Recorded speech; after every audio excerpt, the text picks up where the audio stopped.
আসসালামু আলাইকুম। আমি ফাহিমা সূর্য আপনাদের সাথে আছি। বন্ধুরা, সবাইকে আমার চ্যানেলে স্বাগতম। কিংবদন্তি কথাসাহিত্যিক হুমায়ুন আহমেদ, তার জন্ম 13 নভেম্বর 1948 এবং প্রয়াণ 19 জুলাই 2012।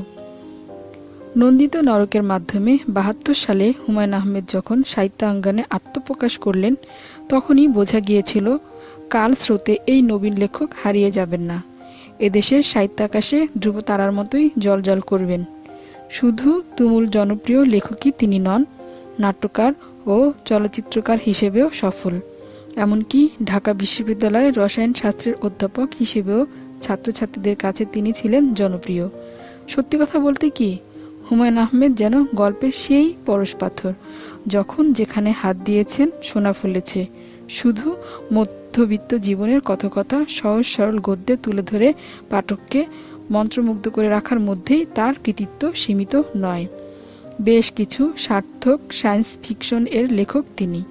জনপ্রিয় চরিত্র মিসির আলী ও হিমুর স্রষ্টা তিনি, যে দুটি চরিত্র যথাক্রমে লজিক ও অ্যান্টিলজিক নিয়ে কাজ করে। হুমায়ুন আহমেদ নির্মিত আগুনের পরশমণি, শ্রাবণ মেঘের দিন ও দুই দুয়ারি চলচ্চিত্র তিনটি শুধু সুধীজনের প্রশংসাই পায়নি, মধ্যবিত্ত দর্শকদেরও হলমুখে করেছিল বহুদিন পর। কথাসাহিত্য, নাটক, চলচ্চিত্রে তাৎপর্যপূর্ণ অবদানের স্বীকৃতি স্বরূপ পেয়েছেন তিনি বহু পুরস্কার। উল্লেখযোগ্য পুরস্কারের মধ্যে রয়েছে 21শে পদক, বাংলা একাডেমি পুরস্কার, শিশু একাডেমি পুরস্কার, লেখক শিবির পুরস্কার, মাইকেল মধুসূদন পুরস্কার, অলক্ত সাহিত্য পুরস্কার, শিল্পাচার্য জয়নুল আবেদিন স্বর্ণপদক, অতীশ দীপঙ্কর স্বর্ণপদক, জাতীয় চলচ্চিত্র পুরস্কার। বন্ধুরা, এখন আমরা শুনব হুমায়ুন স্যারের হিমু সম্পর্কে কিছু কথা। হিমু সমগ্রের দ্বিতীয় খণ্ড বের হচ্ছে। আমার আনন্দিত হওয়া উচিত, কিন্তু কেন জানি আনন্দিত হচ্ছি না, বরং খানিকটা বিষণ্ণ বোধ করছি। বারবার মনে হচ্ছে যেদিন আমি থাকব না, সেদিন হিমুও থাকবে না। কবরের গভীর অন্ধকারে হিমুকে আমি সঙ্গে নিয়ে যাব, অথচ এমন তো হবার কথা না। প্রকৃতিতে কিছুই ফুরায় না, সব কিছুই ফিরে ফিরে আসে। প্রতি বছর আকাশ অন্ধকার করে বর্ষা আসে, ফোটে কদম ফুল। প্রতি মাসে চাঁদ তার জ্যোৎস্নার দোকান খুলে বসে। কেউ জ্যোৎস্না কেনে চড়া দামে এবং কেউ বা প্রায় বিনামূল্যেই পেয়ে যায়। প্রকৃতি যেমন সব কিছুই বারবার ফিরিয়ে আনে, সে কি হিমুকে আবার আনবে? আগামী দিনের কোনো লেখক কি আবারও পৃথিবীতে তাকে ফিরিয়ে আনবেন? আবারও সে হেঁটে বেড়াবে পথে পথে? আহা, সে আসুক। এই ভয়ঙ্কর সুন্দর পৃথিবীতে আমি না থাকলাম, সে থাকুক। তার চোখ দিয়েই আমি আবারও জ্যোৎস্না দেখব, তার সঙ্গে ভিজব বর্ষার নবধারা জলে। হিমুকে অর্থাৎ হিমালয়কে কি আপনারা চেনেন? তার রহস্যময় জগৎ সম্পর্কে আপনাদের ধারণা কি? আপনাদের সাথে তার কি কখনো দেখা হয়েছে? অথবা আপনার কি কখনো মনে হয়েছে আমাদের সবার ভেতর একজন হিমু বাস করে? হ্যাঁ বন্ধুরা, আজ আপনাদের শোনাবো এই তুঙ্গস্পর্শী জনপ্রিয় অমর কথা সাহিত্যিক হুমায়ুন আহমেদের উপন্যাস হিমুর নীল জোছনা। সকলকে আমন্ত্রণ হিমুর অ্যান্টিলজিক্যাল আশ্চর্য জগতে। ঝুম বৃষ্টির শব্দে ঘুম ভাঙল। এই বৃষ্টির আরেক নাম আউলা ঝাউলা বৃষ্টি। কিছুক্ষণ দক্ষিণ দিক থেকে ফোঁটা পড়েছে, কিছুক্ষণ উত্তর দিক থেকে। মাঝে মাঝে বাতাসের ঝাপটা, সামান্য বিরতি, আবার শুরু। মেস বাড়ির একটা অংশে টিনের ছাদ, সেখানে শিলাবৃষ্টির ঝনঝন শব্দও হলো। ব্যাপারটা কি? নভেম্বর মাস বৃষ্টি বাদলার মাস না। আকাশে অতিরিক্ত কার্বন ডাই অক্সাইডের জন্য নিশ্চয়ই কোনো গড়বড় হয়েছে। আষাঢ় শ্রাবণে বৃষ্টি নেই, নভেম্বরে ডিসেম্বরে বৃষ্টি। হিমালয়ের বরফ গলে যাচ্ছে, হিমবাহ দক্ষিণ মেরু ছেড়ে সাগরে ভাসতে শুরু করেছে। পেঙ্গুইন পাখিরা ডিম দিচ্ছে না, সিল মাছরা পানি ছেড়ে গম্ভীর ভঙ্গিতে ডাঙায় বসে আছে। পৃথিবীর চৌম্বক শক্তিকেও নাকি কি সব হচ্ছে। উত্তর মেরু হয়ে যাবে দক্ষিণ মেরু। আমার কাছের মালদ্বীপ সমুদ্রে তলিয়ে যেতে শুরু করেছে। ভবিষ্যতে মালদ্বীপ ফুটবল টিমের সঙ্গে বাংলাদেশ হয়তো আর সেমিফাইনাল খেলবে না। এমন দুশ্চিন্তা নিয়ে বিছানায় উঠে বসতেই শুনলাম, ভাইজান ঘুম ভাঙছে? Good morning dear sir. মাথা ঘোরালেই প্রশ্নকর্তাকে দেখতে পাবো। মাথা না ঘুরিয়ে জানালার দিকে তাকিয়ে থাকলাম। কিছুক্ষণ বৃষ্টি দেখা যাক। এই বৃষ্টি বেশি দিন দেখা যাবে না। পত্রিকায় পড়েছি, জলবায়ু যেভাবে বদলাচ্ছে তাতে বাংলাদেশে ভবিষ্যতে বৃষ্টি হবে না, বৃষ্টি হবে আরবে। উটের বদলে তারা কোষা নৌকায় চলাচল করবে। বাংলাদেশ হবে মরুভূমি, আমরা উটের পেটে চড়ব। ভাত মাছের বদলে ডিনার করব খেজুর দিয়ে। ভাইজান কি একটু আমার দিকে তাকাবেন? Simple request. আমি তাকালাম এবং সঙ্গে সঙ্গে মনে হলো আসলে আমার ঘুম ভাঙেনি, এখনো ঘুমোচ্ছি এবং স্বপ্ন দেখছি। স্বপ্ন ছাড়া এই দৃশ্য দেখা সম্ভব না। দেখলাম বিছানার পাশে হাতলের ভাঙ্গা চেয়ারে স্বয়ং কবিগুরু রবীন্দ্রনাথ ঠাকুর বসে আছেন, গায়ে আলখাল্লা। তিনি কলা দিয়ে পাউরুটি খাচ্ছেন, বেশ আগ্রহ করে খাচ্ছেন। টেবিলের উপর বিড়ির প্যাকেট এবং দেশলাইও দেখা যাচ্ছে। তিনি সম্ভবত ব্রেকফাস্ট শেষ করে বিড়ি ধরাবেন। মহাপুরুষদের স্বপ্নে দেখাও বিড়ম্বনা। আমি একবার স্বপ্নে আইনস্টাইনকে দেখেছিলাম। তিনি বেত হাতে ক্লাস নিচ্ছেন। আমি ক্লাসের একজন ছাত্র, ব্ল্যাকবোর্ডের দিকে তাকিয়ে আছি। সেখানে লেখা E=mc²। আইনস্টাইন আমাকে বললেন, ইউ বয়, এম মানে কি? আমি বললাম, জানি না স্যার। আইনস্টাইন বললেন, কাছে আয়, মেরে আজ তোর হাড্ডি গুঁড়া করব। আমি কাছে গেলাম না, তিনি নিজেই এগিয়ে এলেন। আমার ঘুম ভাঙল বেতের বাড়ি খেয়ে। এখনও ঘটনা কি বুঝতে পারছি না। গত রাতে বাদলের সঙ্গে বিয়েবাড়ির দাওয়াত খেতে গিয়েছিলাম। খাসির রেজালার বিশাল বাটি দুজনে শেষ করেছি। ঝামেলা কি সেখান থেকে শুরু? যাবতীয় দুঃস্বপ্ন নাকি বদহজমের কারণে হয়? পাউরুটি হাতে কবিগুরুর উৎস সম্ভবত গতরাতের মনুবাবুর্চির খাসির রেজালা। ভাইজান কি আমারে দেখে চমক খাইছেন? আমি জবাব দিলাম না। স্বপ্ন থেকে বাস্তবে ফেরা যায় কিনা সেই চেষ্টা করছি। আমার নাম সামাদ, বহুরূপী সামাদ। কবি ঠাকুরের ভেগ ধরছি। হয়েছে না? হয়েছে। আমি কাজী নজরুল পারি, গান্ধীজি পারি। গান্ধীজি সাজলে ছাগল নিয়ে ঘুরতে হয়, এটা সমস্যা। সমস্যা কি জন্যে? ছাগল ভ্যাভা ডাক পারে। ছাগল দৌড় দিয়া পালাইছিল, ধরতে পারি নাই। 2300 টাকার ছাগল। তারপর থাইক্কা ঠিক করছি গান্ধীজি অফ, আর না। ঠিক করেছি না? অবশ্যই ঠিক করেছেন। ভাইজান, চায়ের ব্যবস্থা কি করা যায়? সকালে পরপর 2 কাপ চা না খেলে আমার পায়খানা ক্লিয়ার হয় না। আমার গা দিয়া হালকা শীতল স্রোত বেয়ে গেল। গল্প উপন্যাসে পড়েছি, অতি ভয়ঙ্কর কোনো ঘটনার মুখোমুখি হলে মেরুদণ্ড দিয়ে শীতল স্রোত বেয়ে যায়। আমার ক্ষেত্রে সারা শরীর দিয়েই বইছে। আর কেনই বা বইবে না? অবিকল রবীন্দ্রনাথের মতো দেখতে একজন লোক বলছে সকালে 2 কাপ চা না খেলে তার পায়খানা ক্লিয়ার হয় না। কি ভয়ঙ্কর! আমি নিজেকে সামলে নিয়ে বললাম, সামাদ, আপনি কি আমাকে চেনেন? জি না, আপনার দরজা খোলা ছিল, ঢুকে পড়েছি। গুস্তাকি মাফ হয়। আর আমারে আপনি বলবেন না, তুমি, স্রেফ তুমি। আপনার দিল যদি চায় তুইও বলতে পারেন। তুমি কি মেসের অন্য কাউকে চেনো? জি না। আমার এখানে উদয় হলে কি হবে বলবে? সামাদ বিড়ি ধরাতে ধরাতে বলল, সকালে নাস্তা করার জন্য একটা পাউরুটি আর 2টা কলা কিনেছি। পার্কে যাব, বেঞ্চে বসে নাস্তা করব। মাথায় এই চিন্তা। শুরু হয়ে গেল বৃষ্টি, সঙ্গে নাই ছাতা। কি করি? দেখি মেসের দরজা খোলা, ঢুকে পড়লাম। দারোয়ান আমাকে দেখলো, কিন্তু কিছু বলল না। মনে হয় পোশাক দেখে টাস্কি খেয়েছে। এই হচ্ছে ঘটনা। আর কিছু জানতে চান? রবি ঠাকুর, নজরুল, গান্ধীজি, এদের ভেগ ধরার প্রয়োজন কি? ভিক্ষার সুবিধা হয়। ধরেন রবি ঠাকুর সাজলাম। যারা রবি ঠাকুরের চিনে না তারা খুশি হয়ে 5-10 টাকা দেয়। একবার 500 টাকা পেয়েছিলাম। এক আপা দিয়েছিলেন। ওনার মোবাইল নাম্বার আছে আমার কাছে। অনেকে ঘাড়ে হাত দিয়ে ছবি তুলে। সবার হাতে মোবাইল। ছবি তুলতে অসুবিধা নাই। খটাখট পিকচার। চুলদাড়ি সব নকল? জি, তবে টাইট ফিটিং। টানাটানি করলেও ছুটবে না। দাড়ি ধরে টান দিয়ে দেখেন। সামাদ মুখ এগিয়ে দিল। ভাইজান, শক্ত করে টান দেন, কোনো অসুবিধা নাই। ছুটে গেলে গাম দিয়া লাগাই ফেলবো, সাথে গাম আছে। আমি দাড়ি ধরে টানলাম, দাড়ি মুখ থেকে খুলে এলো না। সামাদ আনন্দিত গলায় বলল, রবি ঠাকুর সাজা আমার জন্য সহজ। আমার চেহারাটা ওনার মতো, উচ্চতা 5 ফুট 10 ইঞ্চি, আগে 5 ফুট 11 ইঞ্চি ছিল। অভাবে অনটনে উচ্চতা 1 ইঞ্চি কমেছে। আলখাল্লা পেয়েছ কোথায়? আমার এক চাচাতো ভাই আছে, নাম শামসু, এফডিসিতে কাজ করে। ডাইরেক্টর এমদাদ সাহেবের 3rd অ্যাসিস্ট্যান্ট। সে বানাই দিয়েছে। এফডিসির দর্জি বিরাট এক্সপার্ট, যা বলবেন বানাই দিবে। রবি ঠাকুরের ড্রেস ঠিক আছে না?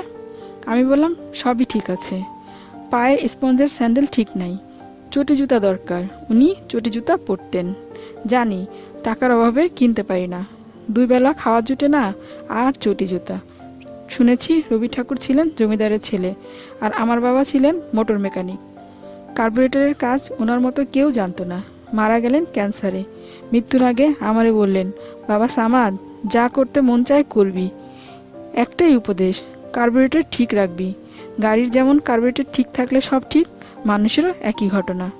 তোমার কার্বোরেটর কিভাবে ঠিক রাখছো? দুষ্টু কাজ কখনো করি না। খাওয়া জুটলে খাই, না জুটলে নাই। রবি ঠাকুর সাইজা মানুষের আনন্দ দেই। মানুষের আনন্দ দেওয়া বিরাট সোয়াবের কাজ। টেবিলে পাউরুটির কিছু গুঁড়া পড়েছিল। সামাদ আঙ্গুলে করে পাউরুটির গুঁড়া মুখে দিয়ে দিল। আমি বললাম, চলো তোমাকে চটি জুতা কিনে দেই। রবি ঠাকুর স্পঞ্জের স্যান্ডেল পরে ঘুরছেন, এই দৃশ্য সহ্য হচ্ছে না। আগে চা খাওয়ার ব্যবস্থা করেন, সকালে চা না খেলে অস্থির লাগে। একটা বিষয় বুঝলাম না, রবি ঠাকুর সাজলে অল্পতেই অস্থির লাগে। ভাইজান, উনি কি অস্থির ছিলেন? মনে হয় না। তিনি অস্থির প্রকৃতির হলে বাংলা সাহিত্যে অস্থিরতা চলে আসতো। তুমি ওনার লেখা কিছু পড়েছ? স্কুলে তালগাছের লেখাটা পড়েছিলাম। তালগাছ এক পায়ে দাঁড়িয়ে, ওইটা। লেখাটায় ভুল আছে। কি ভুল? উনি লিখেছেন উকি মারে আকাশে। গাছের কি চৌক আছে? আসমানের দিকে কেমনে উকি মারবে? বিরাট ভুলটা। আমি চুপ করে রইলাম। সামাদ উৎসাহের সঙ্গে বলল, বড় মানুষ ভুল করেছে, এই জন্য পাবলিক কিছু বলে না। আপনি আমি ভুল করলে খবর ছিল। বিড়ি একটা খাবেন? খালি পেটে বিড়ির আলাদা মজা, ধোয়া ব্রেইনের মধ্যে গিয়া লাগবে। আমি খালি পেটে বিড়ি ধরিয়ে ধোয়া ব্রেইনে লাগানোর ব্যবস্থা করলাম। ব্রেইনের চেয়ে ফুসফুসে বেশি লাগছে। কাশতে কাশতে জীবন বের হওয়ার উপক্রম। সামাদ বলল, কেমন বুঝতেছেন? আমি কাশতে কাশতে বললাম, ভালো বুঝতেছি। ঠ্যাং উপরে, মাথা নিচে, এই অবস্থায় বিড়ি কখনো খেয়েছেন? বিরাট মজা। প্রথমে মাথার মধ্যে একটা চক্কর দেয়, তারপরে কি এখন বলবো না, প্র্যাকটিক্যালে দেখবেন যদি অনুমতি দেন। আজ সারাদিন আছি আপনার সাথে। সারাদিন তোমাকে নিয়ে আমি করব কি?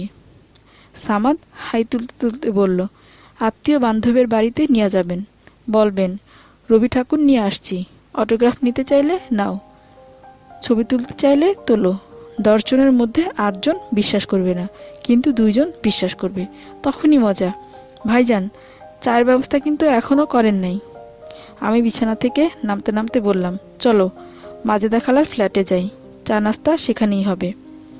মাজেদা খালা চোখ কপালে তুলে বললেন, বসার ঘরে কে বসে আছে? আমি বললাম, অনুমান করো কে? রবি ঠাকুর নাকি? হ্যাঁ। বলিস কি, উনি মারা গেছেন না? তার ক্লোন, বিজ্ঞানের আবিষ্কার। বলিস কি, ওনার ক্লোন হয়েছে? জানতাম না তো। একটা ভেড়ার ক্লোন হয়েছে জানি, নাম ডলি। নিজের চোখেই তো দেখলে। পত্রিকা পড়ো না? জানবে কিভাবে? আজকের পত্রিকা পড়েছ? গুরুদেব সম্পর্কে নিউজ থাকার কথা। খালা বললেন, আমার তো মনে হয় dress you as you like. কেউ রবি ঠাকুর সেজেছে। আমি বললাম, তুমি জীবনে কখনো ড্রেস অ্যাজ ইউ লাইকে কাউকে রবি ঠাকুর সাজতে দেখেছ? মূর্তি সাজে, মুক্তিযোদ্ধা সাজে, চুরিওয়ালা বাদামওয়ালা সাজে, রবীন্দ্রনাথ সাজে না। খালা ফাপড়ে পড়ে গেলেন।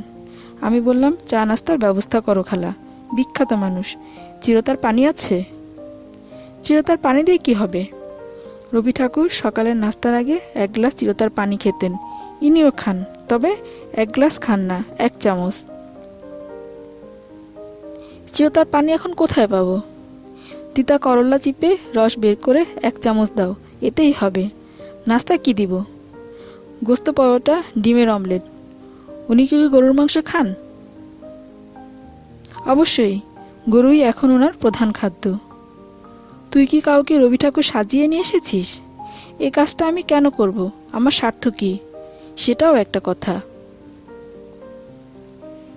খালা চিন্তিত মুখে রান্নাঘরে ঢুকে গেলেন। প্রায় সঙ্গে সঙ্গেই খালু সাহেবের ঘরে আমার ডাক পড়ল। খালু সাহেব খাটে হেলান দিয়ে বসে আছেন। তার চোখ মুখ কঠিন, দৃষ্টি তীক্ষ্ণ। এটা নতুন কিছু না, সবসময় এরকমই থাকে। শুধু যখন কঠিন ডায়রিয়া হয় তখনই তার চোখ মুখ স্বাভাবিক দেখায়। মনে হচ্ছে আজ তিনি ডায়রিয়া মুক্ত। খালু সাহেবের সামনে একটা ইংরেজি খবরের কাগজ। যেসব বঙ্গভাষী ইংরেজি খবরের কাগজ পড়েন তাদের জাত আলাদা। আমি খালু সাহেবের বাপাশে রাখা সাইড টেবিলে বসতে বসতে বললাম, কেমন আছেন খালু সাহেব? ওর স্যালান চলছে না কি চলছে না? তিনি আমার দিকে না তাকিয়ে বললেন, চেয়ারে বসো। সাইড টেবিল বসার জন্য না। আর শোনো, don't try to be funny. তুমি চার্লি চ্যাপলিন না। আমি জায়গা বদল করলাম। খালু সাহেব শান্ত গলায় বললেন, তুমি নানাবিধ যন্ত্রণা তৈরি করেছ। বর্তমান যন্ত্রণাটির নাম কি? আমি বললাম, কোন যন্ত্রণার কথা বলছেন? সোফাতে শুয়ে সকালবেলা যে নাক ডাকিয়ে ঘুমাচ্ছে সে কে? তার ভালো নাম রবীন্দ্রনাথ ঠাকুর, ডাক নাম সামাদ মিয়া। আমার সঙ্গে ফাজলামি করবে না, স্পিক আউট। সামাদ মিয়া রবীন্দ্রনাথ সেজেছে। সে আগে একটা চায়ের দোকানে ক্যাশিয়ার ছিল। টাকা চুরির অপরাধে চাকরি গেছে। তবে সে রবীন্দ্রনাথের কসম খেয়ে বলেছে যে সে টাকা চুরি করেনি। সামাদ বাবার উপদেশ মতো তার কার্বুরেটর ঠিক রেখেছে। যাদের কার্বুরেটর ঠিক তারা চুরিচামারি করে না। সামাদের বাবা মোটর মেকানিক। তার মোটো হলো, কার্বুরেটর ঠিক থাকলেই সব ঠিক। হে মানব সম্প্রদায়, তোমরা কার্বুরেটর ঠিক রাখো। অকারণ কথা বলবে না। বরটা রবীন্দ্রনাথ সেজেছে কেন? অল্প কথায় বলবো না ব্যাখ্যা করে বলবো? অল্প কথায় বলো। সারা পৃথিবীতে বিখ্যাত ব্যক্তির মতো সাজার প্রবণতা আছে। চার্লি চ্যাপলিনের জীবদ্দশাতেই চার্লি চ্যাপলিন সেজে 5 জন ঘুরে বেড়াতো। এদের আলাদা করা মুশকিল হতো। আইনস্টাইনের সময় 3 জন আইনস্টাইনের ভেগ ধরেছিল। এক নকল আইনস্টাইন বিজ্ঞানী নিলস বোরের সঙ্গে দেখা করে বলেছিল, থিওরি অফ রিলেটিভিটি বোগাস। আইনস্টাইনের কথা শুনে নিলস বোরের মাইন্ড স্ট্রোকের মতো হয়েছিল। তিনি বুঝতে পারেননি যে নকল আইনস্টাইনের সঙ্গে কথা হচ্ছে। আমাদের সামাদও একই পথের পথিক। খালু সাহেব ইংরেজি খবরের কাগজ চোখের সামনে ধরতে ধরতে বললেন, তোমাকে 3 মিনিট সময় দিলাম। এই 3 মিনিটের মধ্যে তুমি ওই বস্তু নিয়ে বিদায় হবে। আর কোনো দিন যেন তোমাকে এবং ওই বস্তুকে আমার ফ্ল্যাটে না দেখি। আমি বললাম, 3 মিনিটের মধ্যে তো খালু সাহেব বিদায় হতে পারবো না। গুরুদেব নাস্তা করবেন, 2 কাপ চা খাবেন। চা খাবার পর তার পায়খানা ক্লিয়ার হবে। তারপর তিনি যাবেন। উনি আপনার ফ্ল্যাটে এসেছেন পায়খানা ক্লিয়ার করার জন্য। খালু সাহেবের হাত থেকে পত্রিকা পড়ে গেল। তিনি তাকিয়ে আছেন আমার দিকে। তার চোখে আগুন দাউ দাউ করছে। খালু সাহেব সাধু সন্ন্যাসীর পর্যায়ে কেউ হলে তার চোখের আগুনে আমি ভস্ম হয়ে যেতাম। ভাগ্যিস তিনি সাধু সন্ন্যাসী না, ইংরেজি খবর পড়া বাঙালি সন্তান, যার মাসে 2 বার সিরিয়াস ডায়রিয়া হয়। You get lost. আমি মধুর ভঙ্গিতে হেসে ঘর থেকে বের হয়ে এলাম। টেবিলে নাস্তা দেওয়া হয়েছে। মাজেদা খালা এবং তার নতুন কাজের মেয়ে হামিদা পাশেই দাঁড়িয়ে। মাজেদা খালার চোখে কৌতূহল, হামিদার চোখে ভয়। কাজের মেয়েরা কি কারণে জানি ভয় পেতে পছন্দ করে। গুরুদেব টেবিলে বসে খাবারের উপর ঝাঁপিয়ে পড়লেন। মাজেদা খালা বললেন, চায়ের কাপে করলার রস, আগে করলার রস খান। গুরুদেব বললেন, করলার রসের আমি ক্যাথাপুরি। মাজেদা খালা এবং হামিদা মুখ চাওয়াচাই পর্বের ভেতর দিয়ে গেল। ক্যাথাপুরি রবীন্দ্রনিক ভাষার মধ্যে পড়ে না। সামাদ কাজের মেয়েটির দিকে তাকিয়ে বলল, তুমি বুয়া? বুয়া এক পা পিছিয়ে গিয়ে বলল, যে স্যার। চুরি করবা না খবরদার, কার্বুরেটর ঠিক রাখবা। বুয়া চিন্তিত গলায় বলল, যে আচ্ছা রাখুম নে। ঘরে পান আছে না? যে আছে। জর্দা দিয়ে পান রেডি রাখো। যে আচ্ছা। মাজেদা খালা ফিস ফিস করে বললেন, উনি কি দুপুরে খাবেন? দুপুরে খেলে ওনার পছন্দের খাবার তৈরি করতাম। আমি বললাম, অন্য কোনো দুপুরে এসে খেয়ে যাব। আজ উনি অনেক জায়গায় যাবেন। খালু সাহেবের গাড়িটা পাওয়া গেলে ভালো হতো। ওনার মতো মানুষকে নিয়ে তো রিক্সায় করে যাওয়া যায় না। দেখি কি করা যায়। খালু সাহেব নতুন গাড়ি কিনেছেন, টয়োটা আলফার্ডো না কি যেন নাম। নিশ্চয়ই দামি গাড়ি, কারণ এই গাড়ি বের করা হয় না। গ্যারেজে গ্যারেজে জামা গায়ে দিয়ে রাখা হয়। ড্রাইভার মজিদ সপ্তাহে 2 দিন গাড়ির গায়ে কি সব ক্রিম ঘষাঘষি করে। গুরুদেবকে নিয়ে আমি নিচে নামতেই খালু সাহেবের ড্রাইভার মজিদের সঙ্গে দেখা। আমি বললাম, মজিদ, ওনাকে চিনেছ? মজিদ বলল, ওনারে চিনব না? কি বলেন হিমু ভাই, ওনার গানের সিডিতে আমার গাড়ি ভর্তি। মজিদ এগিয়ে এসে পা ছুঁয়ে কদমবুসি করল। আমি বললাম, নতুন গাড়িটা বের করো, আজ ওনাকে নিয়ে ঘুরবো।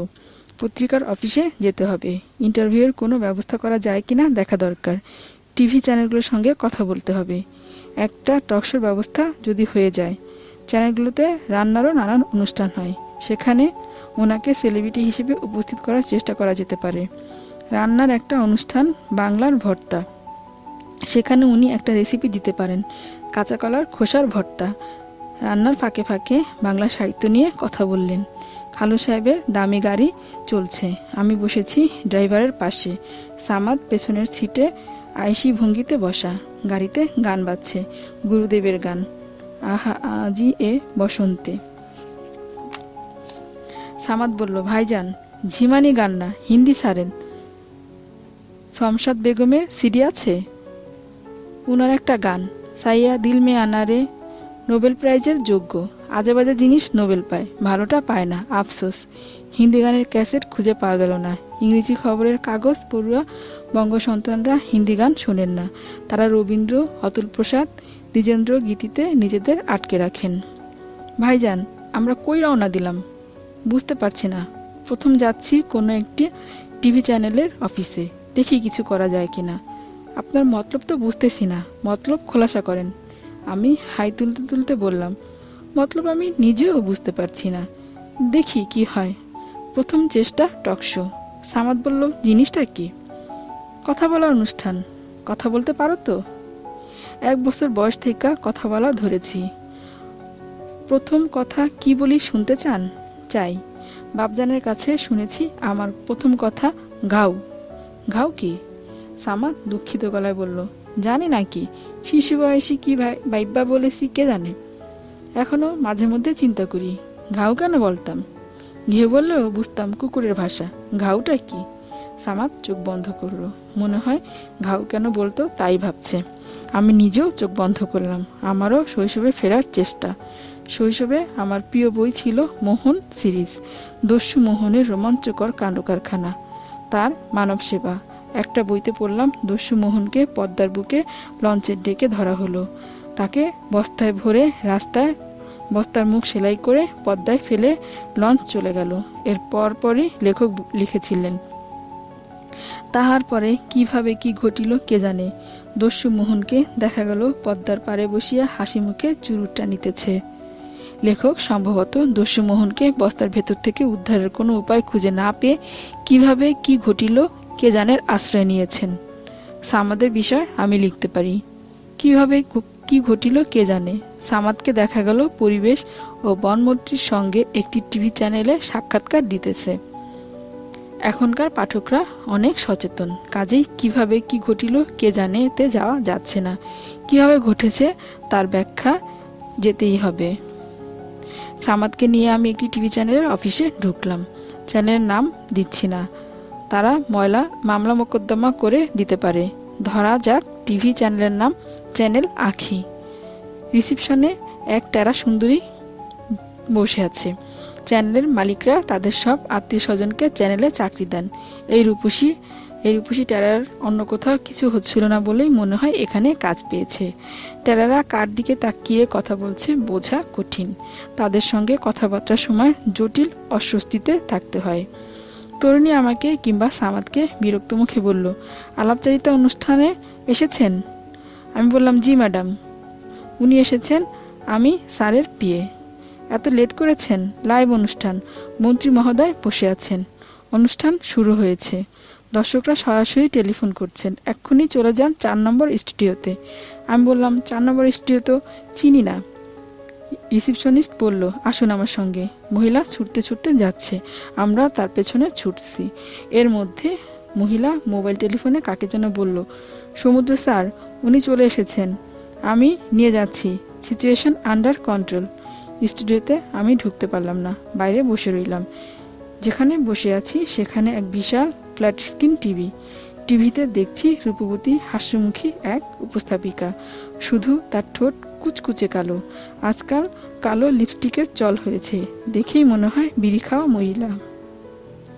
উপস্থাপিকার পাশে মাননীয় মন্ত্রী মহোদয়, উনি বেটে এবং স্থূলাকায়, পাজামা পাঞ্জাবির সঙ্গে মুজিব কোট পরেছেন। মুজিব কোট বঙ্গবন্ধুকেই মানায়। এই কোট বেটে এবং মোটারা পরলে তাদের লাগে পেঙ্গুইন পাখির মতো। মন্ত্রী মহোদয়ের পাশে হাস্যমুখী সামাদ। বাকি ঘটনা নিম্নরূপ। উপস্থাপিকা, যানজটের কারণে আমাদের একজন অতিথির অনুষ্ঠানে উপস্থিত হতে সামান্য বিলম্ব হয়েছে। তার জন্য দর্শক কমগুলির কাছে আমরা ক্ষমা প্রার্থনা করছি। তার জন্য দর্শক মণ্ডলীর কাছে আমরা ক্ষমা প্রার্থনা করছি। অতিথির পরিচয় দিচ্ছি। তিনি আন্তর্জাতিক খ্যাতিসম্পন্ন পরিবেশ বিজ্ঞানী ডাক্তার সালাত হোসেন খান, কোপেনহেগেনে অনুষ্ঠিত পরিবেশ বিষয়ক। সামাদ, ম্যাডাম, সামান্য মিস্টেক হয়েছে। আমার নাম রবীন্দ্রনাথ ঠাকুর। আপনি ইচ্ছা করলে আমাকে রবিদা বলতে পারেন। মন্ত্রী মহোদয় এবং উপস্থাপিকার মুখ চাওয়াচাই। উপস্থাপিকার মুখের হাসি নিভে গিয়েছিল। তিনি অতি দ্রুত সেই হাসি নিয়ে এলেন। উপস্থাপিকা, আপনি রবীন্দ্রনাথ ঠাকুর মানে কোন রবীন্দ্রনাথ? সামাদ, তালগাছ রবীন্দ্রনাথ। তালগাছ উকি মারে আকাশে, যদিও ইহা সম্ভব নহে, তালগাছের চক্ষু নাই। আপু, ওই গানটা কি শুনেছেন? ও আমার চক্ষু নাই রে। মন্ত্রী মহোদয়, what is happening? Who is this person? Samad, মুখ ভর্তি হাসি, পকেট থেকে বিড়ির প্যাকেট বের করতে করতে, আপু, এখানে কি বিড়ি খাওয়া যাবে? মন্ত্রী মহোদয়ের দিকে বিড়ির প্যাকেট বাড়িয়ে, স্যার, একটা টান দিয়ে দেখেন, মাথায় কেমন চক্কর দেয়। রিং বাজছে। উপস্থাপিকা, এখনো মুখ ভর্তি হাসি। দর্শকদের একজন টেলিফোন করেছেন, ভাই, আপনি আপনার বাসার টিভি সেটের সাউন্ড কমিয়ে দিন। এখন বলুন আপনার নাম কি? দর্শক, নূরে আলম। উপস্থাপিকা, আপনি কোত্থেকে টেলিফোন করেছেন? দর্শক, মগবাজার। উপস্থাপিকা, মগবাজার থেকে জনাব নূরে আলম টেলিফোন করেছেন। আপনি কার সঙ্গে কথা বলতে চান? দর্শক, গুরুদেবের সঙ্গে। রবিদা, ভালো আছেন? সামাদ, ভালো আছি। দর্শক, আপনি রিয়েল না ফলস?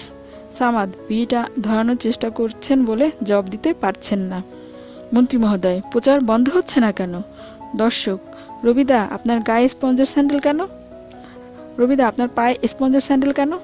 সামাদ, ভাই, চটি জুতা খরিদ করতে পারি নাই, এখান থেকে বের হয়ে খরিদ করবে ইনশাল্লাহ। মন্ত্রী মহোদয়, অনুষ্ঠান এখনই বন্ধ করা প্রয়োজন। সমুদ্র কোথায়? সমুদ্র? সামাদ, স্যার, সমুদ্র কক্সবাজারে। এখানে সমুদ্র কই পাবেন? উপস্থাপিকা, মুখের হাসি আরও বিস্তৃত। কারিগরি ত্রুটির কারণে আলাপচারিতা অনুষ্ঠানটি এখন প্রচার করা যাচ্ছে না বলে আমরা দুঃখিত। দর্শকদের জানাচ্ছি শুভেচ্ছা। অনুষ্ঠান প্রচার বন্ধ হয়ে গেল।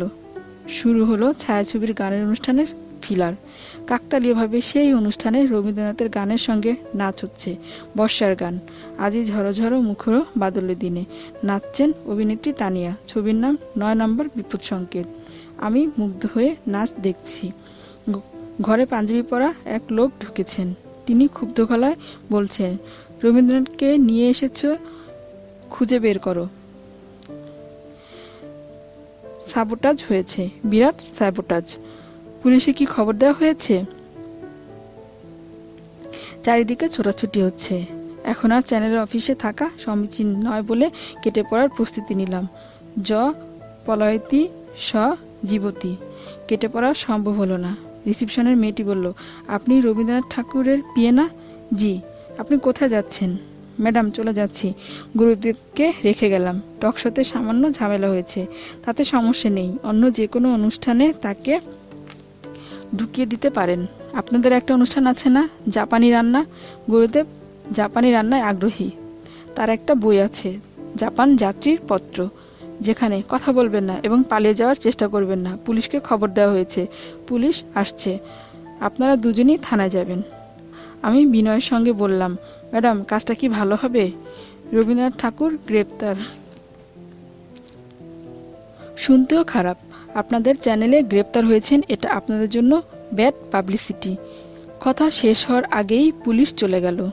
আমাদের তিনজনের স্থান হলো ধানমন্ডি। কথা শেষ হওয়ার আগেই পুলিশ চলে এলো। আমাদের তিনজনের স্থান হলো ধানমন্ডি থানার হাজতে। আমি, সামাদ এবং খালু সাহেবের ড্রাইভার মজিদ। মজিদ হতভম্ব। এটাই নাকি তার প্রথম হাজত খাটা। মজিদ বারবার বলছে, আমারে কেন পুলিশ ধরলো? আমি করেছি কি? আমি একজন মুক্তিযোদ্ধার সন্তান। আমার বাবা ভুরুঙ্গামারিতে যুদ্ধ করেছেন। সামাদ বলল, ভুরুঙ্গামারি জায়গাটা কোথায়? মজিদ বিরক্ত গলায় বলল, আমি জানবো কিভাবে? যুদ্ধ তো আমি করি নাই, আমার বাবা করেছেন। আপনার বাবা যেখানে যুদ্ধ করেছেন সেখানে আপনি যাবেন না? দেখে আসবেন না? আপনার তো কার্বোরেটর ঠিক নাই। আমার আবার কার্বোরেটর কি? আমি গাড়ি নাকি? আপনি রবীন্দ্রনাথ হয়েছেন বলে যা মন চায় বলবেন। আমি যে কোনো পরিস্থিতিতে নিজেকে মানিয়ে নিতে পারি। এই গুণটি আমি সামাদের মধ্যেও দেখলাম। দেয়ালে হেলান দিয়ে সে নির্বিকার ভঙ্গিতে বেরি টানছে। মজিদ অস্থির, সে হাঁটাহাঁটি করছে। একটু পর বলছে, কি করি কন্ত? পুলিশ কনস্টেবলদের একজন পুরোপুরি বিভ্রান্ত। লোহার গারদের ফাঁক দিয়ে এক দৃষ্টিতে কিছুক্ষণ তাকিয়ে থাকে, চলে যায়, আবার আসে। এক পর্যায়ে সে নিজের কৌতূহল সামলাতে না পেরে আমাকে বলল, দাড়িওয়ালা ওনার পরিচয় কি? আমি বললাম, ওনার নাম রবীন্দ্রনাথ। বিশ্বকবি? হ্যাঁ। ওনার মতো মানুষ হাজতে কি অবস্থা? তত্ত্বাবধায়ক সরকারের আমলে একবার দেখলাম সব বিশিষ্টজন গ্রেফতার। হাসিনা আপা, খালেদা ম্যাডাম। একজন বিশ্বকবি হাজতে? উনি করেছেন কি? অভিযোগ এখনো তৈরি হয় নাই। টিভি চ্যানেলে হামলা, জাতীয় কিছু হবে। উনি বিড়ি টানতেছেন দেখে মনটা দেওয়ানো হয়েছে। সাধারণ কেউ তো না, বিশ্বকবি। জিজ্ঞেস করেন তো উনি চা খাবেন কিনা। আপনি নিজেই জিজ্ঞেস করুন। পুলিশ কনস্টেবল বিনীত গলায় বলল, কবি সাহেব চা খাবেন? চা এনে দেই? সামাদ তার দিকে তাকিয়ে বলল, ঘাউ। পুলিশ কনস্টেবল লাফ দিয়ে সরে গেল। শুরু হলো আমাদের হাজতবাস। আমরা তিনজন ওসি সাহেবের খাস কামরায় তার মুখোমুখি বসেছি। ওসি সাহেবের চেয়ারটা মনে হয় নতুন কেনা হয়েছে। গদির সঙ্গে লাগানো পলিথিনের ঢাকনা এখনো খোলা হয়নি। চেয়ারটা রিভলভিং। ওসি সাহেব অস্থির প্রকৃতি, সারাক্ষণই চেয়ার ঘোরাচ্ছেন। একবার এদিকে তাকাচ্ছেন, পর মুহূর্তে সাই শব্দে চেয়ার ঘুরে যাচ্ছে। ওসি সাহেবের বাপাশে সিভিল ড্রেসে একজন বসে আছেন, তার হাতে ওয়াকি টকি। এতে বোঝা যাচ্ছে তিনিও পুলিশের একজন। তার মুখ ভর্তি বসন্তের দাগ। এই ধরনের খাবলা খাবলা মুখ আজকাল আর দেখা যায় না। চিকিৎসা বিজ্ঞানের উন্নতির কারণে ইন্টারেস্টিং বিষয় থেকে আমরা বঞ্চিত হচ্ছি। ওসি সাহেবের হাতেও ওয়াকি টকি। তিনি বিরক্ত মুখে কার সঙ্গে যেন কথা বলছেন। এর মধ্যে মজিদ বলল, স্যার, আমি একজন জেনুইন মুক্তিযোদ্ধার সন্তান। আমার পিতা ভুরুঙ্গামারিতে ফাইট করেছেন। ওনার সাথীরা সবাই মারা পড়েছেন। আমার পিতাও মৃত্যুর দুয়ার থেকে ফিরে এসেছেন। উনি, ওসি সাহেব হুঙ্কার দিয়ে উঠলেন, আমি একজনের সঙ্গে কথা বলছি, দেখোস না বদমাইশ? থাপ্পড় খেতে চাস? পুলিশের থাপ্পড় কখনো খেয়েছিস? জি না স্যার। বিড়বিড় করছিস কি জন্য? দোয়া পড়তেছি স্যার। দোয়া ইউনুস নবী মাসের পেটে এই দোয়া পড়ে খালাস পেয়েছিলেন। মনে মনে পড়। ঠোঁট নাড়বি না। ঠোঁট নড়লে ছুঁই দিয়ে সেলাই করে দিব। ঠোঁট আর নড়বে না স্যার, প্রমিস। ওসি সাহেব ওয়াকি টকি নিয়ে ব্যস্ত হয়ে পড়লেন। তার গলা দিয়ে বুলন্দ আওয়াজ বের হচ্ছে। তিনি মাঝে মাঝে চেয়ারটা পুরোপুরি ঘোরাচ্ছেন, 360 ডিগ্রি অ্যাঙ্গেল পূর্ণ করছেন। তিনি যে মজা পাচ্ছেন তা বোঝা যাচ্ছে। ওনার নাম নাজমুল হুদা। প্লাস্টিকের লেখা নাম, পকেটের উপর লাগানো। হুদ কারো নাম হতে পারে না। আরবের এক পাখির নাম হুদ, মনে হয় হুদা নাম আকার পড়ে গেছে। নাজমুল হুদ ওয়াকি টকি মুখের কাছে নিয়ে বললেন, স্যার, এখন আপনি ডিসিশন দিন, এই তিনটাকে নিয়ে আমি কি করি? মন্ত্রী মহোদয় টেলিফোন পেয়ে ছুটে গেছি, তিনটাকে ধরে নিয়ে এসেছি। এখন কি? চ্যানেল আখির সঙ্গে যোগাযোগ করেছি, তারা কোনো মামলা করবে না বলে জানিয়েছে। মন্ত্রী মহোদয়ের পিএসের সঙ্গে কথা বললাম, তিনি বললেন, স্যার কিছুই বলবেন না, উনি কোনো দায়িত্ব নেবেন না। প্রথমবার মন্ত্রী হয়েছেন তো কোনো ঝামেলা চান না। তিনি মিডিয়ার ভয়ে অস্থির। তার সংবর্ধনার জন্য অঞ্চলে 1183টা তোরণ করা হয়েছিল। মিডিয়ায় সেই খবর চলে আসার পর থেকে তিনি মিডিয়া ভয় পান। এখন স্যার আপনি একটা ডিসিশন দিন। জি স্যার, আপনার কথা বুঝতে পারছি, ওভার। বসন্তের দাগওয়ালা বিরক্ত মুখে বললেন, আপনি এত ব্যস্ত হচ্ছেন কেন বুঝলাম না। হাজতে থাকুক, সকালে কোর্টে চালান করে দিব। এখন পর্যন্ত তো ডলাও খায় নাই। পুলিশের হাতে ধরা খেয়েও ডলা ছাড়া পার হবে, এটা ঠিক না। পুলিশের উপর থেকে পাবলিকের ভয় চলে যাবে। রাতে আমার হাতে ছেড়ে দেন, পাকিস্তানি ডলার দিয়ে সকালবেলা কোর্টে চালান করে দেব। কোর্টে যে চালান করবেন, চার্জ কি? একটা কিছু দিলেই হয়। উলফা কানেকশন, 10 ট্রাক অস্ত্র মামলা। উলফায় যেতে না চান, উদিচি বোমা হামলা আছে। আমাদের হাতে জিনিসের তো অভাব নাই। নাজমুল হুদ বললেন, এদের সামনে এই আলোচনাটা না করলে ভালো হয়। বসন্তওয়ালা বিরস মুখে বললেন, ডলা ঠিক মতো পড়লে আলোচনা কিছুই মনে থাকবে না। পাকিস্তানি ডলা, পাকিস্তানি ডলা বলছেন, জিনিসটা কি? 71-এ অনেকে এই ডলা খেয়েছে। উপরের চামড়া টাইট থাকে, ভিতরের হাড্ডি ছাতু হয়ে যায়। না না, আমার থানা এইসব চলবে না। বসন্ত দাগওয়ালা হতাশ হয়ে ঠোঁট কামড়াচ্ছেন। কিছু মানুষ অল্পতেই হতাশাগ্রস্ত হয়। নাজমুল হুদ সামাদের দিকে তাকিয়ে বললেন, এই তুই রবি ঠাকুর সেজেছিস কি জন্য? সামাদ বলল, ঘাও। ওসি সাহেব কিছুক্ষণের জন্য স্তব্ধ হয়ে গেলেন। সম্ভবত রবি ঠাকুরের কাছ থেকে তিনি ঘাও আশা করেননি। নিজেকে সামলে নিয়ে বললেন, তুই কি বললি? সামাদ বলল, ঘাও। এবারের ঘাও আগের চেয়েও জোরালো। বসন্তের দাগওয়ালা চেয়ারে হেলান দিয়ে বসেছিলেন। তিনি মেরুদণ্ড সোজা করে বসলেন। তার চোখে মুখের ভঙ্গি বলছে, খাইছি তোরে।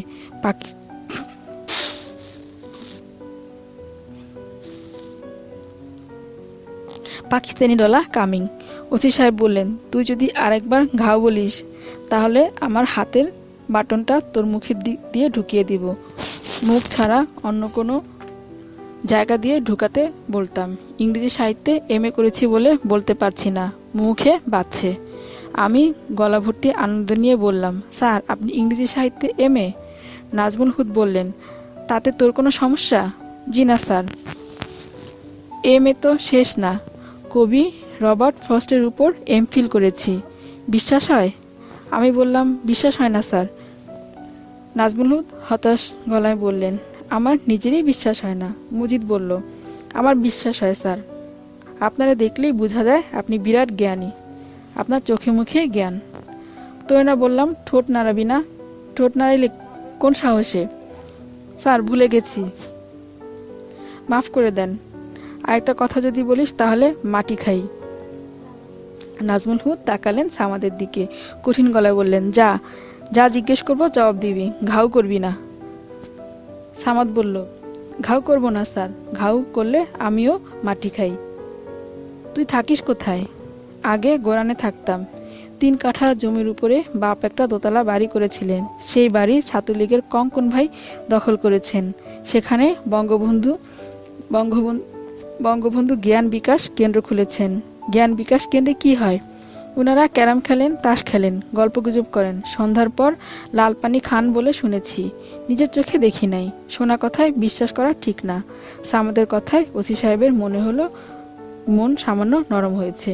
তার গলা উঁচু পর্দা থেকে মধ্যম পর্দায় নেমে এলো। তিনি বললেন, বাড়ির দখল নেওয়ার চেষ্টা করিস নাই? একটা মামলা করেছিলাম। পরের দিন মামলা তুলে নিয়ে কঙ্কন ভাইয়ের পায়ে ধরে মাপ চেয়েছি। ওনার হাতে চুমু খেয়েছি।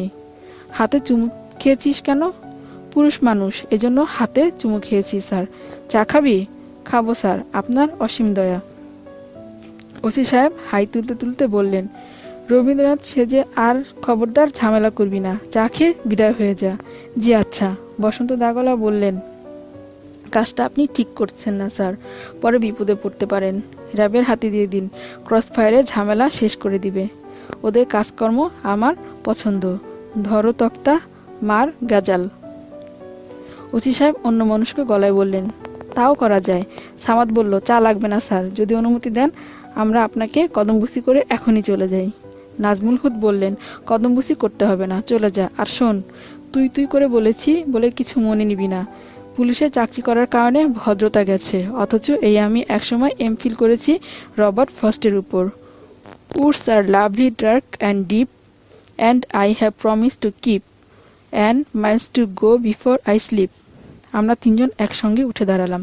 থানার গেট থেকে বের হয়ে তিনজন তিন দিকে হাঁটা। রবীন্দ্রনাথ প্রথমে কিছুক্ষণ গম্ভীর ভঙ্গিতে হাঁটছিলেন, তারপর এদিক ওদিক তাকিয়ে ঝেড়ে দৌড় দিলেন।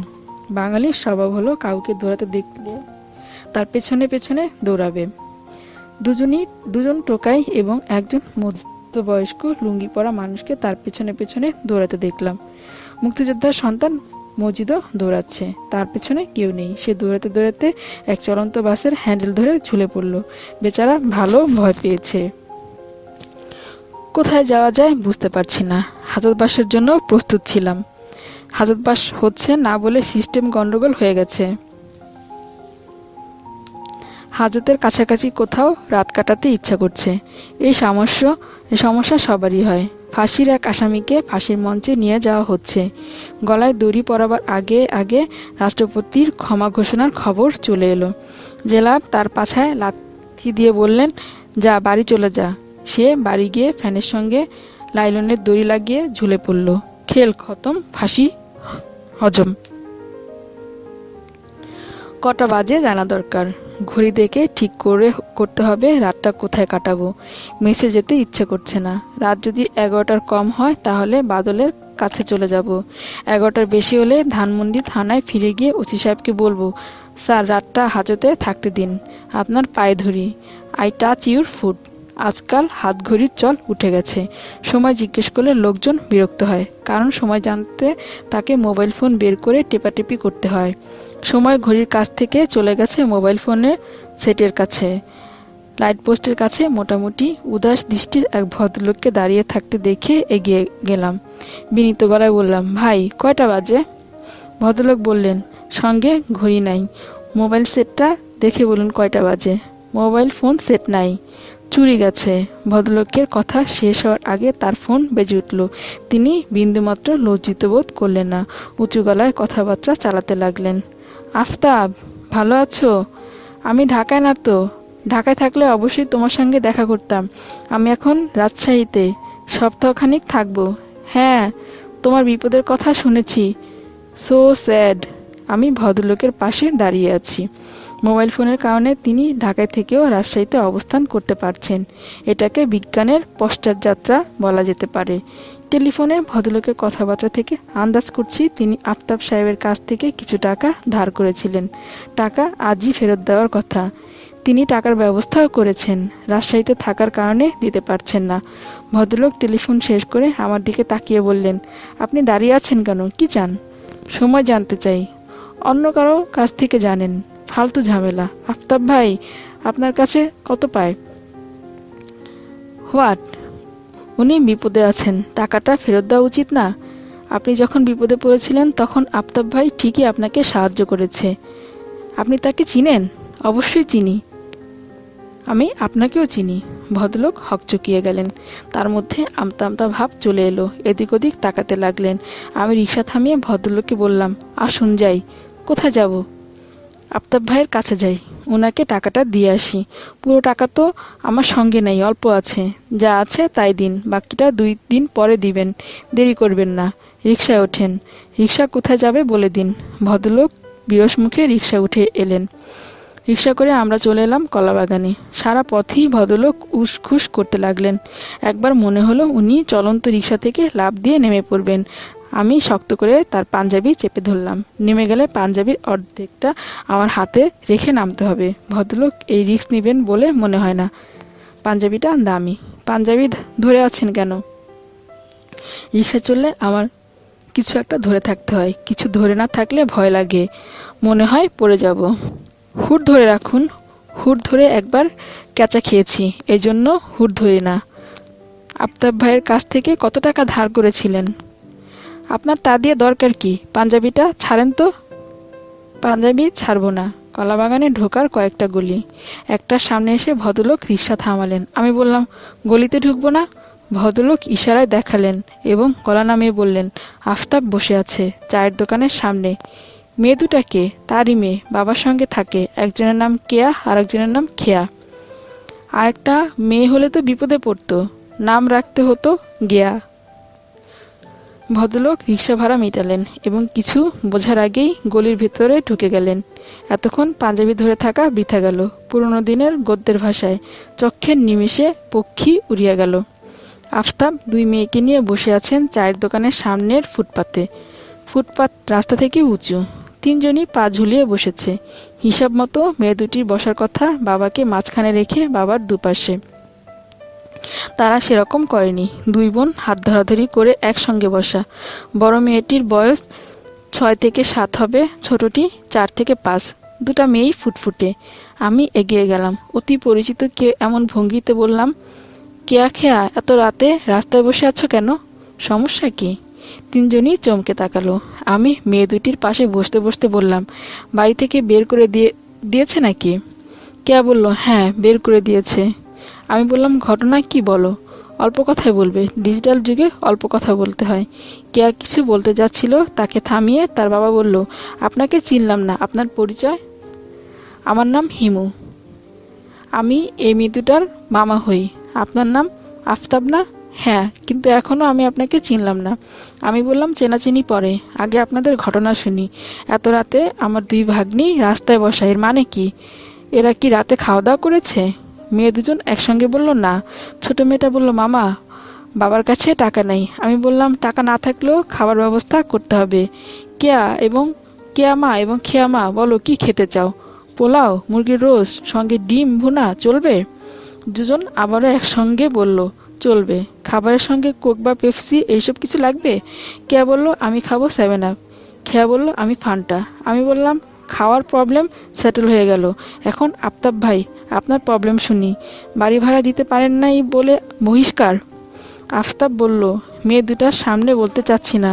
আমি বললাম, এদের সামনেই বলতে হবে। বাচ্চাদের সমস্যা থেকে দূরে রাখা যাবে না, এরা বড় হবে সমস্যার মধ্যেই। আফতাব আমাকে হাত ধরে চায়ের দোকানের কাছে নিয়ে গলা নিচু করে সমস্যা বললেন। সমস্যা জটিল না, সাধারণ সমস্যা। আফতাব একজনের সঙ্গে সাবলেট থাকতেন। 6 মাসের ভাড়া বাকি পড়া এই অবস্থা। 6 মাস ধরে আফতাবের চাকরিও নাই। এক কনস্ট্রাকশন কোম্পানিতে কাজ করত। রড চুরির দায়ে চাকরি চলে গেছে। রড চুরি করেছেন? হ্যাঁ। এই প্রথম চুরি করেছেন না আগেও করেছেন? আগেও করেছি, ফার্মেসিতে যখন চাকরি করতাম তখন করেছি। বড় চুরি না, ছোটখাটো চুরি। রড চুরিটাই বড়, নাকি এর চেয়ে বড় কিছু আছে? ঝেড়ে কাশেন, ঝেড়ে না কাশলে হবে না। আফতাব বিড়বিড় করে বললেন, একবার একটা এনজিওতে চাকরি করতাম, তখন নতুন মোটরসাইকেল চুরি করে বেচে দিয়েছি। আপনি তো কামেল আদমি। রড দুজনে মিলে চুরি করেছিলাম, 1/2 টন রড। অন্যজনের চাকরি আছে, তার প্রমোশনও হয়েছে। বাদ দেন তার কথা। বাচ্চা দুটাকে আপনি এক রাতের জন্য রাখতে পারবেন? আমার উপকার হয়। নারায়ণগঞ্জে একজনের কাছে কিছু টাকা পাই, টাকাটা উদ্ধার করতে পারি। এতে এত রাতে নারায়ণগঞ্জ যাবেন? গভীর রাত ছাড়া তাকে পাওয়া যাবে না। সে বাড়িতে ঢোকে রাত 1টার পর। তাহলে যান, এরা থাকুক আমার সঙ্গে। ধার হিসেবে 100 টাকা দিতে পারবেন? পারবো। 100 টাকার একটা নোটই আমার কাছে আছে, নিয়ে যান। আফতাব চলে যাওয়ার জন্য উঠে দাঁড়ালো। আমি বললাম, অচেনা অজানা একজনের কাছে মেয়ে দুটা রেখে যাচ্ছেন, আপনি কিরকম বাবা? আফতাব আবার বসে পড়ল। ছোট মেয়েটা আমার দিকে তাকিয়ে বলল, মামা, আমরা কখন পোলাও খাবো? আমি বললাম, তোমার বাবা নারায়ণগঞ্জ যখন রওনা হবে আমরাও তখন পোলাও খেতে রওনা হব। ছোট মেয়ে তার বাবার দিকে তাকিয়ে বলল, বাবা, তুমি যাও না কেন? আমি বললাম, আফতাব, আমি পাকে চক্রে এখানে উপস্থিত হয়েছি বাচ্চা দুটাকে সাহায্য করার জন্য। প্রায় দেখা গেছে মহাবিপদে যারা পড়ে তাদের মাঝে মাঝে উদ্ধারের ব্যবস্থা প্রকৃতি করে। বাচ্চা দুটাকে নিয়ে আপনার ভয় পাওয়ার কিছু নাই। তাদের কোথায় নিয়ে যাব তা এখনও জানি না, কাজেই আপনাকে ঠিকানা দিতে পারছি না।